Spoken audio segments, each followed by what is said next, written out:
پہلے اعلان ہوگا وہ کہاں ہیں جو دنیا میں گانے نہیں سنتے.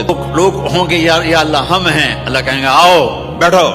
تو اللہ تبارک و تعالی جنت کی حوروں سے کہے گا سناؤ انہیں. جب وہ سنیں گے تو اللہ کی طرف سے الہام ہوگا, وہ میوزک سٹاپ ہو جائے گا. اللہ فرمائے گا کیسا ہے؟ کہیں گے یا اللہ مزہ آ گیا. اللہ تعالیٰ کہیں گے اس سے اچھا سناؤں؟ کہیں گے داؤد علیہ السلام آ کر ممبر پر بیٹھیں گے تو جنت کا میوزک چلے گا اور داؤد کی آواز چلے گی تو جنت بھی جھوم اٹھے گی. پھر اللہ فرمائیں گے کیسا ہے؟ کہیں گے یا محمد باری تعالیٰ کمال ہوگی. اللہ فرمائیں گے اس سے اچھا سنو.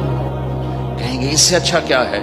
تو اللہ فرمائیں گے یا محمد یا حبیبی, اے میرے محبوب آئیے آپ کی باری ہے, بیٹھیے ممبر پر.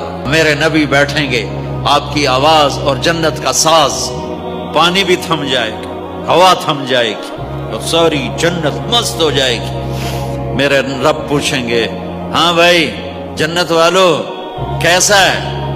وہ کہیں گے اللہ مزہ آ گیا. اللہ کہیں گے اس سے اچھا سنو. کہیں گے اس سے اچھا بھی ہے کوئی ہے؟ تو کہیں گے اللہ ہاں اب تمہارے رب کی باری ہے, اب تمہیں اللہ سنائے گا اپنا کلام.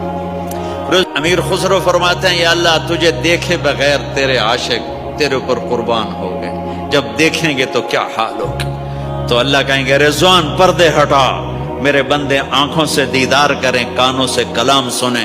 تو پردے ہٹیں گے اور اللہ سامنے آئے گا مسکراتا ہوا, وہ کہے گا مرحبا بالصادقین, میں اپنے سچے بندوں کو ویلکم کرتا ہوں. اور پھر میرا اللہ قرآن سنائے گا, اس کی لذت میں گم ہو جائیں گے. پھر اللہ فرمائے گا خوش ہو راضی ہو؟ کہیں گے یا اللہ راضی ہیں.